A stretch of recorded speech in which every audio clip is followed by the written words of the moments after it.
The air in Manzanillo that night was thick with salt and smoke.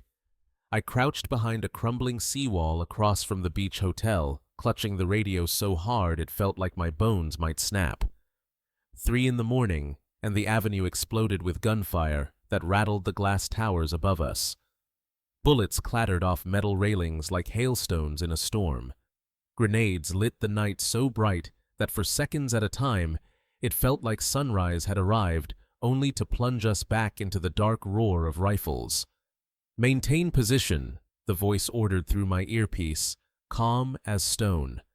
I swallowed the taste of iron and forced my voice steady. Movement confirmed. 2 bodies dragged 3 vehicles repositioning. My words trembled more than my hands. Each phrase I spoke into the radio carried the weight of death, because somewhere in that chaos, men lived or died depending on what I said. Behind me, the Pacific rolled in indifferent waves, crashing in rhythm with the staccato of AK-47s. I thought of the first day I ever held a radio like this, just a skinny 16-year-old in Jalisco trying to keep his family fed. Back then, they told me it was harmless work. Watch the streets report the soldiers earn enough pesos to keep my mother from breaking her back in the market. They didn't tell me that one day I'd be here in the middle of a war, disguised as a city, reporting the exact second when enemies took their last breath. The windows of the hotel shattered outward in a rain of glass. Shadows moved inside men, screaming rifles, snapping bursts that echoed down the boulevard. I pressed lower, my chest grinding into the wet pavement. The radio hissed again. "No survivors. Copy." I froze. Those words weren't about defending territory anymore. They were a command for extermination. "Copy," I whispered, though my throat felt carved out with glass. As the gunfire raged, my mind betrayed me with flashes of memory. My mother's hands raw from carrying baskets. My little brother, waiting outside school the day I was taken. The look in my sister's eyes when I slipped money into her bag, pretending it came from extra work at the market. Lies wrapped around my family like barbed wire. And now, every shot in the night pulled the wire tighter. I should have been inside a classroom, not outside a burning hotel. I should have been asleep in my own bed, not counting bodies through the crossfire. But by then, should no longer existed. There was only obey or die. That was the creed El Mencho had carved into us the first day he looked into our eyes. A blast shook the seawall dust choking my lungs. I pressed my forehead to the concrete and made myself a promise. One day, I would tell everything, every radio code, every corpse, every secret they thought was buried. Because the world still believes the war was about plazas and borders. They think Mencho was just a ruthless king of territory. But they are wrong. I was there. I saw the other faces in the shadows, the men in suits who smiled while entire towns burned. And I will tell you who they were. Because the true owners of our lives were not always the ones carrying rifles. My name has no importance. What matters is where I came from, because that's where the trap was set long before the black truck stopped for me outside my school. Jalisco, 2010. A place where the sun burned harder than hope and poverty gnawed at our bones like a dog that never tired. My father had already disappeared by then, gone chasing another woman or another promise, and he never returned. My mother carried us on her shoulders, me, my little brother, and my younger sister. She rose before dawn each day to haul crates of fruit and vegetables in the market. Her palms were carved with lines of toil so deep they looked like open wounds. By evening, she would come home with just enough pesos to cover tortillas, beans, and maybe a piece of chicken if luck had smiled. I hated watching her body bend under that weight, knowing I could not relieve her. I was the oldest, the one who was supposed to fill the absence my father had left. Instead, I spent afternoons watching my siblings play, while inside I simmered with shame. Each time my brother asked for new shoes, Each time my sister dreamed about a school uniform without holes, I felt like I had failed them. The streets around us weren't empty. They were alive with men in trucks. Young guys who dressed sharper than any teacher, gold chains flashing in the sun, radios crackling like a lifeline. The letters CJNG were whispered the way priests whisper prayers. They controlled everything: which songs blasted from stereos at parties, which shops paid rent, which alleys you avoided if you wanted to see another sunrise. For us kids, the cartel wasn't an idea, it was the weather. You breathed it, sweated it, lived under it. By 16, I was already standing at a crossroads without even knowing it. School was a place of mocking chalkboards, teachers who looked at me with tired eyes, knowing my future wouldn't stretch past their classroom walls. Jobs. The only work for a boy like me was carrying crates until your back snapped, or cleaning windshields at stoplights until a cop kicked your ribs in. So when hunger pressed harder, my ears grew sharper. I noticed the way people stepped aside when the trucks rolled in. I noticed how men who had nothing suddenly had everything: phones, watches, girls' respect. I noticed how fear bent the knees of even the strongest. And I listened because hunger teaches you to listen. One afternoon, I was waiting outside my brother's school when the hum of a black Chevy Tahoe crawled into my chest. It stopped where the sidewalk cracked. 2 men stepped out. One was tall, covered in tattoos, eyes shining like blades. The other was younger, quiet, with a stare so cold it drilled through my skin. "Orale Moro," the tattooed one said. "What's your name?" My mouth went dry. When men like that asked, there were only 2 possibilities. They wanted you, or they wanted you gone. I gave my name, almost choking on it.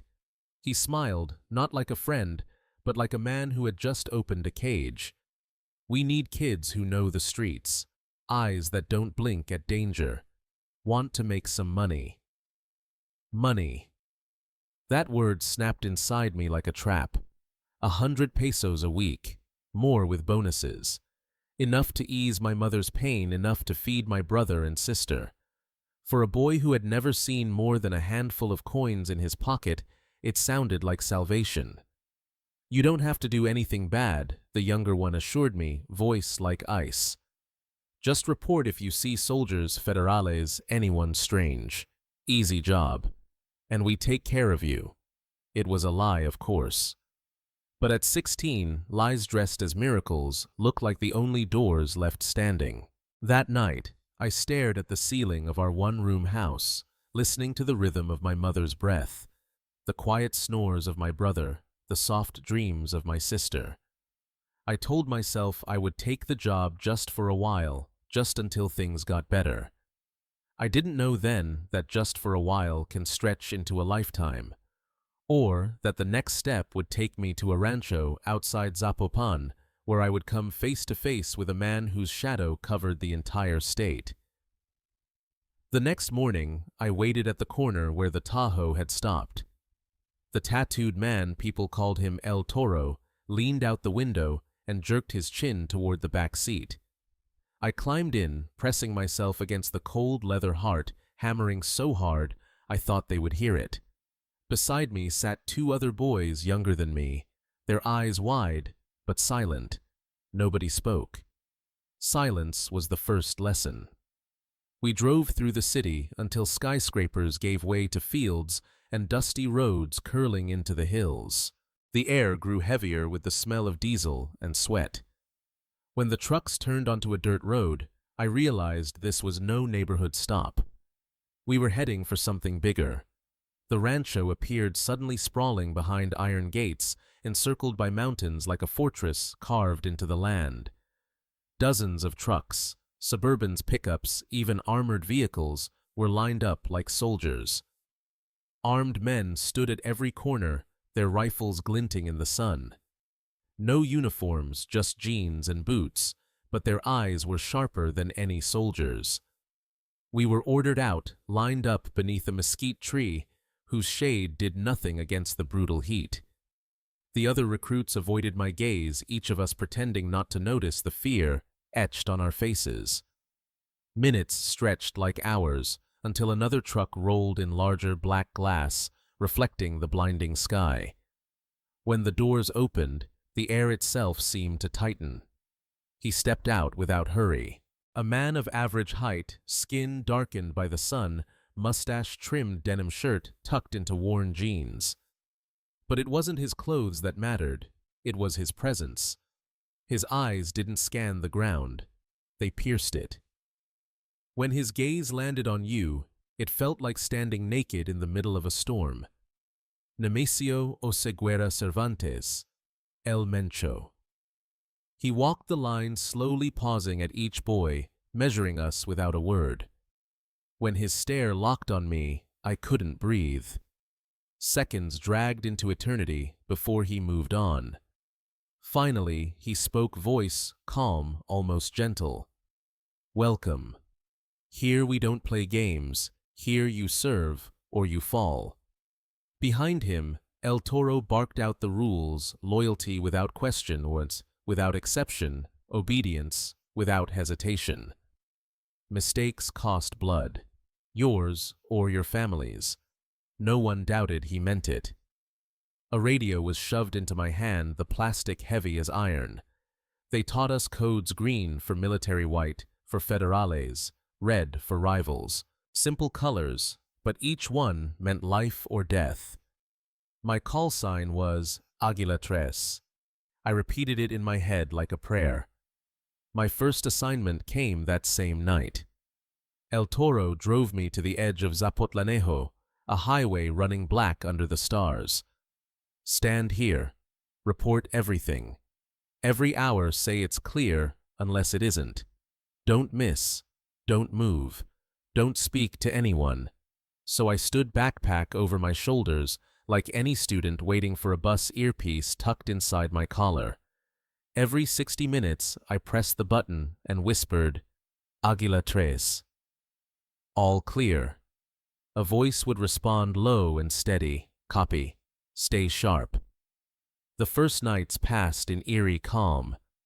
Cars whooshed by, people went about their lives, never knowing a teenager was silently measuring their world for the cartel. But then, the calm cracked. One night, I watched 3 trucks screech to a halt in front of a warehouse. 10 armed men spilled out, dragging another man by his wrists. His face was beaten, his hands tied. They shoved him inside. Minutes later, screams ripped through the walls, the kind of screams that split bone. I stayed frozen, every muscle turned to stone. I didn't need to see what happened. The sound was enough. That night when I got home, my mother asked why I was pale. I told her it was school troubles. I couldn't tell her that her son had already become part of a machine that chewed men alive. I thought I was still just a lookout, an observer, a boy holding a radio. But standing on that road listening to those screams, I understood. I had already crossed the line, and there was no turning back. At dawn, the recruits were gathered once more beneath the mesquite tree. Dust swirled around our boots, and the heat pressed down like punishment. El Toro stood before us, arms crossed, watching our every twitch. Then, like a shadow falling over the land, he arrived again. El Mencho. He didn't need banners or music. His presence was its own ceremony. He looked at us one by one, his gaze steady as though he was engraving our names into his private ledger. Then he spoke low and deliberate, each word heavy as stone. Absolute loyalty, total silence, military discipline. He let the words hang in the dry air. If one betrays, he dies. If one betrays, his family dies. This is not a threat, it is the sun rising tomorrow. We stood still, not even daring to swallow. Behind him, El Toro repeated the commandments: no questions, no excuses, no weakness. We were soldiers now, whether we wore uniforms or not. Soldiers who owed their lives not to a country, but to a man. Then came the test. We were driven out in pairs to isolated corners of the city. My task was to hold a street near El Salto, a warehouse district known for silence too heavy to be natural. Report every 10 minutes, El Toro ordered. Don't miss, or you'll answer for it. I stood alone on a corner, pretending to wait for a bus, a cheap candy in my hand, the radio hidden in my backpack. At first, it was easy. I whispered updates received the same monotone confirmation and kept my eyes open. But as the sun bled into the horizon, a convoy rolled up. Trucks screeched to a halt, men jumped out, rifles gleaming. They dragged a man from one of the buildings, wrists tied, mouth gagged. His body was broken before they even began. I wanted to turn away, but I couldn't. The first blow made him drop like a sack. The second left him still. By the third, he was no longer a man, just a warning. I knew what my orders were. Observe, report, stay silent. So I pressed the button, voice hollow. Águila tres. Movement confirmed. Neutralized. The voice in my ear replied, copy. No emotion, no pause. Like death was just another entry in a logbook. That night when I returned to our house, my mother asked why my hands shook as I reached for food. I told her I was tired from schoolwork. She didn't press me. I thanked God she didn't. The next morning, El Toro pulled me aside. His smile was sharp, a predator's grin. You did good, Moro. You didn't flinch. That's how you survive here. He clapped my shoulder, and in that moment, I knew I had passed. From then on, I wasn't just another recruit. I was part of them.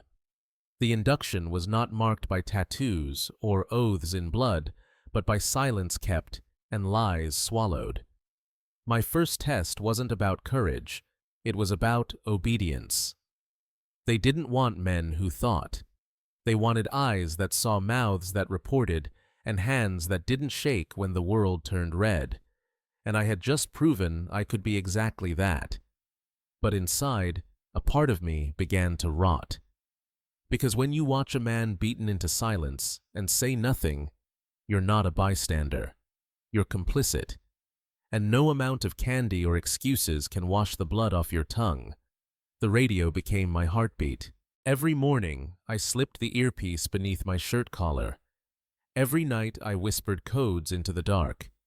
Green meant soldiers. White meant federales. Red meant rivals. Simple colors that now painted my world in blood. At first, the missions were routine. Stand on corners near San Juan de Dios, lean against a wall in Tepatitlan, buy candy to look like a kid killing time. My words into the radio were always the same, Águila Trio, all clear. For weeks, I convinced myself I was just an observer, a pair of eyes. But the truth was waiting.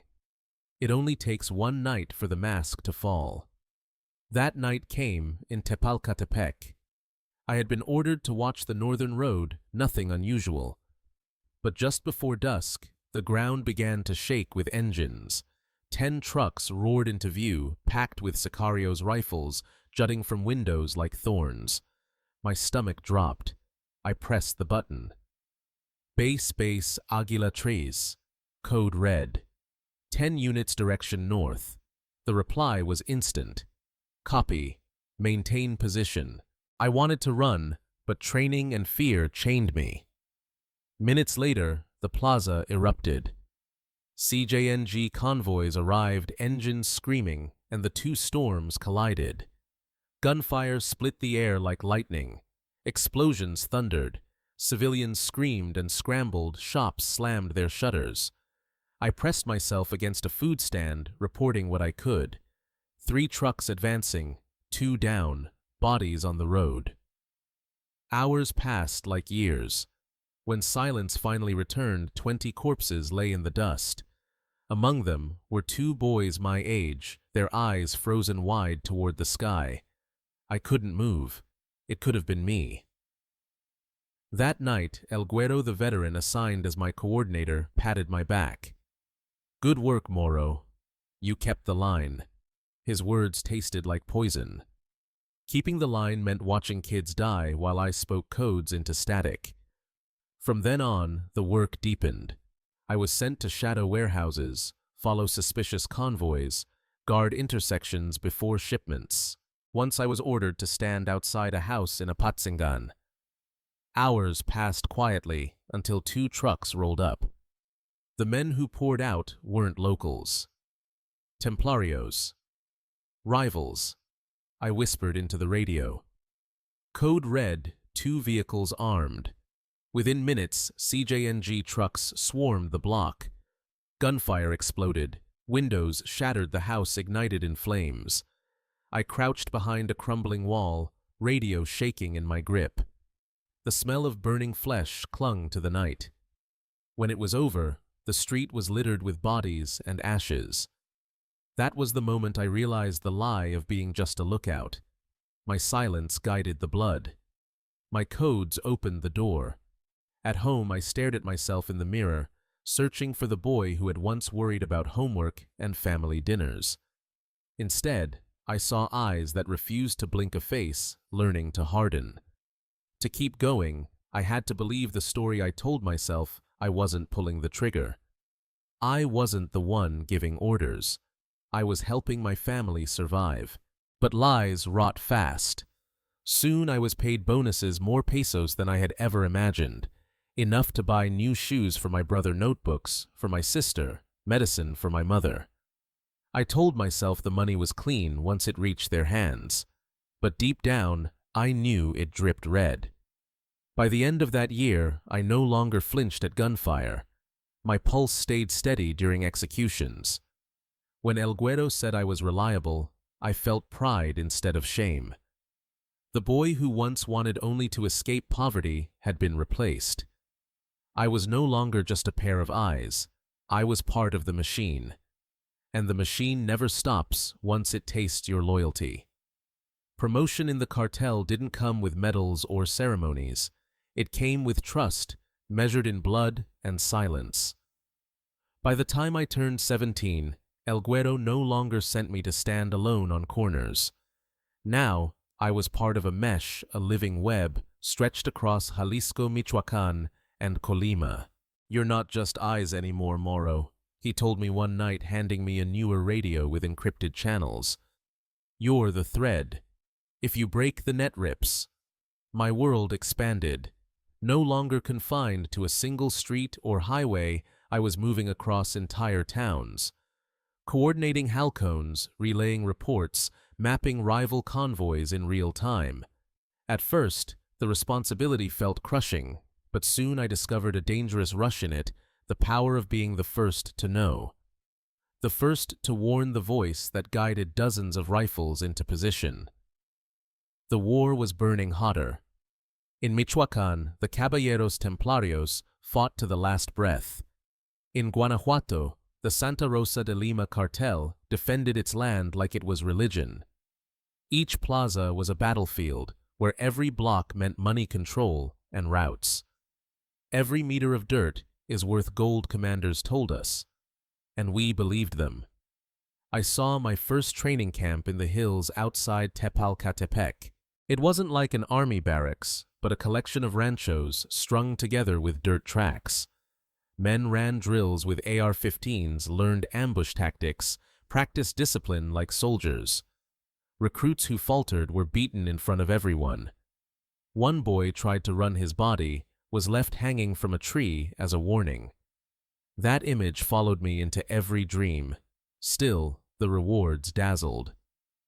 I rode in armored trucks, ate meat sizzling on grills, while music blasted from speakers, drank beer with men twice my age who treated me as an equal. For the first time, I felt important. Money came faster now, thick bundles of bills handed to me like candy. I bought my mother a washing machine, told her it came from a warehouse job. She cried with gratitude, never guessing the truth. But with power came darker shadows. I sat in houses of security where maps of entire states lay pinned with markers. We weren't just guarding plazas, we were advancing consuming, and behind every advance was a voice, El Mencho's. Sometimes he sent recorded messages, other times his commanders spoke for him. The message was always the same: not 1 centimeter surrendered, not 1 traitor forgiven. There were nights when he appeared in person. Once in Tepalcatepec, he stepped out of a truck as if the earth itself bowed. He looked at us, rows of halcón sicarios, coordinators, and declared, "This land will decide who commands Michoacán. If anyone here is afraid to die, walk away now." None of us moved. We knew leaving wasn't a choice. Staying was survival. From then on, I carried more than a radio. I carried command over corners, shifts, voices. I became someone others depended on. El Güero said I had steel nerves because I never broke during firefights, never missed a report. What he didn't see was how my insides screamed every night when I closed my eyes. I told myself I was climbing, but climbing in the cartel is like scaling a ladder without rungs behind you. Every step up is another you can't go down. The higher you go, the more certain the fall will kill you. Still, I kept climbing. Not because I wanted glory, but because the machine left no room for standing still. In the CJNG, staying in one place meant you were already marked for death. And so I rose an invisible thread in a web that spanned entire states, caught between fear and pride too high to look down, too deep to ever climb back out. Life inside the CJNG was a paradox, brotherhood laced with suspicion, loyalty poisoned by fear. On the surface, we were a family. We ate together, partied together, toasted each other under neon lights, while banda music rattled the walls. But beneath the noise was silence, a silence heavier than any gun, because we all knew the rules. And the rules were carved sharper than bullets. El Toro reminded us every week. The first law is silence. The second law is loyalty. The third is discipline. Break one, and the others break you. Punishment was not rumor. It was spectacle. I saw a boy my age, a halcón like me, dragged before us for missing a report. They tied him to a chair in the middle of a warehouse, made us watch as they broke his fingers one by one. His screams echoed through the corrugated roof until his voice gave out. Later, his body was found floating in a canal. The message was clear: the organization devoured its own mistakes. And yet, they dressed our cage with velvet. Birthdays were celebrated with feasts, roasted meat, expensive liquor women brought in like decorations. For a few hours, laughter drowned out the war.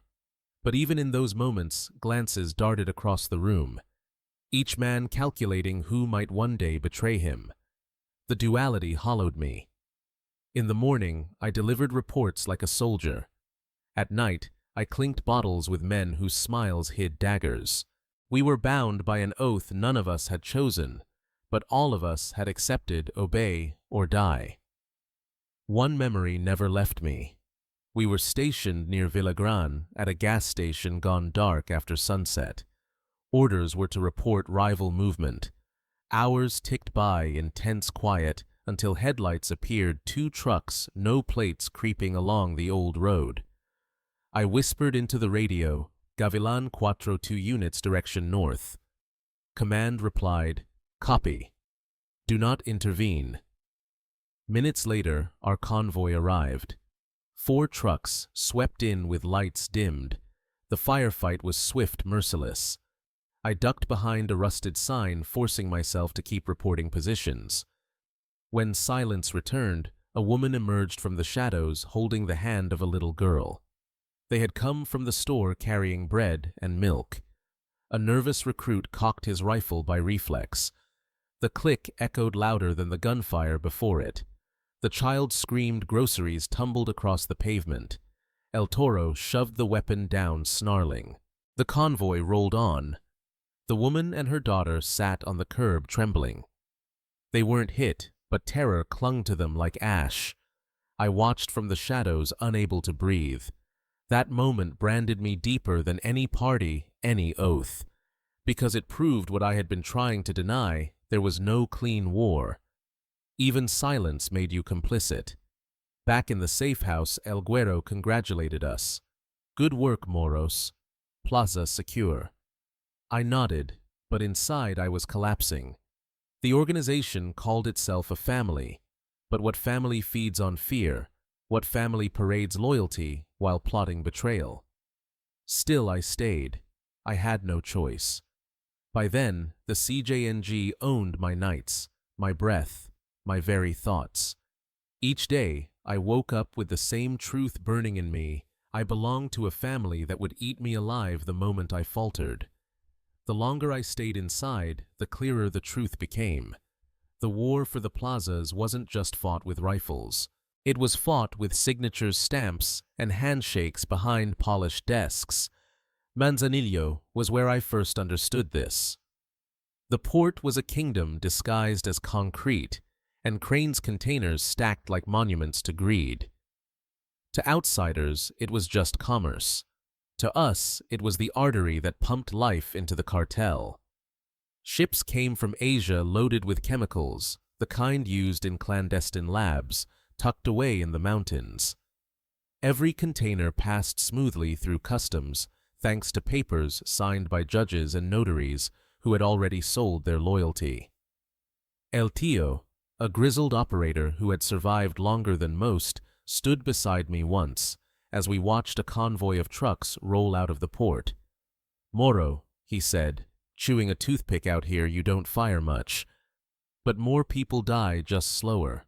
Every container is worth more than 1,000 bullets.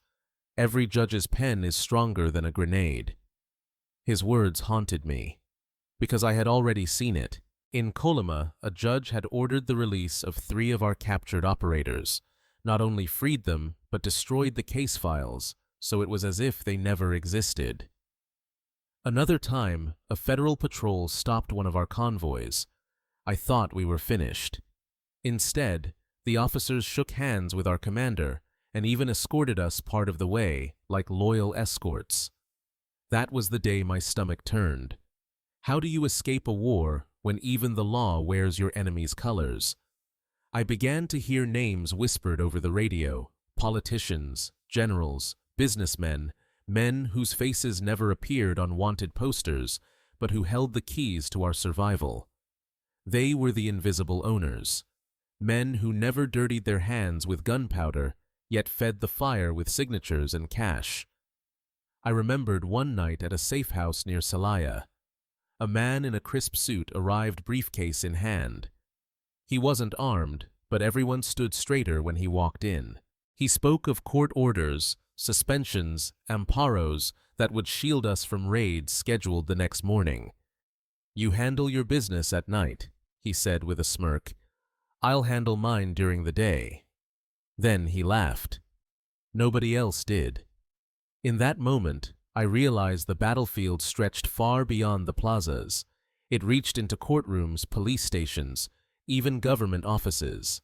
And if El Mencho was the ghost that haunted Mexico's streets, these men in suits were the ones who gave the ghost its power. Still, the orders never changed: defend every inch, never retreat. In Guanajuato, we burned through villages loyal to Santa Rosa de Lima. Entire rancherias turned into war zones. At dawn, the fields were littered with casings, houses smoldering. Commanders justified it as strategy, but I couldn't forget the faces of civilians caught in the crossfire. My reports continued. My radio crackled. But now, every code I whispered carried a heavier weight because I knew the decisions weren't only coming from men with rifles. They were coming from judges who stamped papers, politicians who smiled on TV, and businessmen whose children studied abroad, while mine hid under tables. That's when the illusion of being part of a family shattered completely. We weren't fighting for survival or loyalty. We were pawns in a game drawn by invisible hands. And the more I climbed inside the organization, the more I felt the strings tightening around my neck. Collapse does not arrive with a warning. It arrives like a storm that seems distant, then suddenly tears the roof from above you.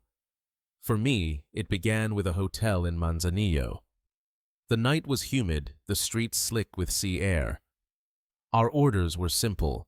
Observe a meeting of Sinaloa operators, rumored to be plotting against the port. El Tío placed me with 2 other halcones at a vantage point across the avenue. "Keep your mouths shut unless you see movement," he said. "The convoy is close." At 3 in the morning, black trucks slid up to the hotel entrance. Men spilled out armed to the teeth. My breath caught as I pressed the radio. Base Gavilan 4. Movement confirmed. The reply was sharp. Hold. Do not intervene. Minutes later, the CJNG convoy arrived. Engines roared, lights dimmed, rifles lifted. The avenue erupted in a storm of fire. Grenades shattered windows, turning the hotel into a lantern of smoke and flame. Civilians screamed. Glass rained onto the pavement. I crouched behind a palm tree, choking on dust, reporting through a throat that barely worked. Then came the order that broke me. No survivors. It wasn't about controlling the plaza anymore, it was about erasing it. I watched shadows dragged into trucks, bodies left in the street, flames licking the night sky. And for the first time, I didn't feel fear or adrenaline. I felt emptiness, a hollow so deep it threatened to swallow me. When dawn came, I returned to the safe house trembling. El Güero patted my back. "Buen trabajo, Morro. The plaza is ours." I nodded, but inside something snapped. That wasn't work. That was slaughter. From that night, paranoia wrapped itself around me like a second skin. Every sound of a truck on the street made me flinch. Every knock on the door felt like a death sentence. I began to dream of escape, the thought whispering to me each time I saw another recruit vanish, another brother turned into an example. The breaking point came weeks later on a convoy headed toward Michoacán. We stopped at a gas station for fuel. I reported a radio malfunction, stepping a few meters away under the pretext of fixing it. My pulse hammered so loud I thought they would hear it. Then, without turning back, I walked into the dark highway. Every step felt like a bullet waiting to strike me down. But no shout came, no rifle fired. Perhaps they were distracted, or perhaps fate gave me one chance. I reached the road, flagged down a passing bus to Guadalajara, and sank into the back seat, heart racing. For the first time in years, I breathed air that didn't stink of gunpowder. But freedom was only a word. In reality, I had traded one prison for another. In Guadalajara, I hid in cheap hotels, moving every 3 nights. I found work hauling sacks in a night market, muscles screaming, hands blistered, but at least the money was honest. Still, every siren outside sent me under the bed. Every ring of a phone made my blood freeze. Because you don't just leave the CJNG. You disappear from them, or they make you disappear. And the more I looked over my shoulder, the more I realized the cartel's shadow stretched everywhere, in the streets, in the courts, even in my nightmares. The collapse wasn't just of my role in the organization. It was the collapse of every illusion I had clung to, the illusion of family, of loyalty, of survival. All that remained was the truth. I was a ghost marked by the very machine I had once helped build. I never imagined survival could feel so much like imprisonment. On paper, I was free, no more radios buzzing in my ear, no more orders barked by men who lived like gods and died like dogs. But the truth is, the war followed me long after I walked away from that gas station. Every morning, I woke to the same dread, a black truck idling outside, a knock on the door that never came. I changed hotels so often, I forgot what my own reflection looked like. My nights were worse dreams, filled with the Hotel Inferno in Manzanillo, with the little girl screaming at a gas station, with the blank stare of two boys my age, sprawled lifeless on a street in Tepalcatepec. I woke drenched in sweat, the smell of gunpowder still clinging to my nostrils, though the only smoke nearby came from street vendors frying meat. To stay sane, I began to write. At first, it was scattered notes, codes, call signs, the names of plazas, and the operators who commanded them. But soon it turned into whole pages stories that spilled out faster than I could contain them. I filled notebooks with memories I could not share aloud. Each word felt like a wound reopened, but also like a breath I could finally take. Sometimes I wondered if writing was enough, because no matter how many sentences I wrote, the ghosts did not leave. They sat with me at every meal, followed me through every alley, whispered through every police siren that wailed in the distance. I tried to live. I found work in markets, later in a small garage where I learned to fix engines. I even met people who offered kindness, a coworker inviting me to dinner, a woman selling food who smiled at me without suspicion. But I couldn't accept their kindness without choking on guilt. How could I sit at a family table when I had seen families erased? How could I smile at a woman when my hands still shook with memories of the lives I'd helped destroy? I realized then what true punishment was. Not prison, not even death. True punishment is survival with memory. To walk the streets every day carrying secrets too heavy to tell, to smile while hiding a past that would terrify anyone who looked too closely. So these words is my confession. Not to a judge, not to the police, not even to my mother, who still believes I worked warehouse jobs in those missing years. This confession is for whoever still believes there is glory in being a halcón, whoever thinks fast money is worth the chains it binds you with. There is no glory, only ghosts. The world still thinks El Mencho is just a name, just another narco legend. But I tell you this, he was not only a man. He was a shadow cast over everything: streets, mountains, ports, courts. His power lived in the rifles of teenagers and in the signatures of judges who smiled while selling justice. He was a phantom that rewrote the rules of Mexico, and we, the halcones, were his disposable eyes. My name does not matter. What matters is this warning: once you step inside that machine, it does not let you go. You can run, but you will never stop looking over your shoulder. You can escape, but the war will follow you into every dream. If these words reach even one young kid tempted to join, let them hear me. The fast money dries up, the power crumbles, the family devours its own. And in the end, all that remains is what I am now, one more ghost of the war, for the plazas whispering into the void, begging someone to listen before the silence swallows them too.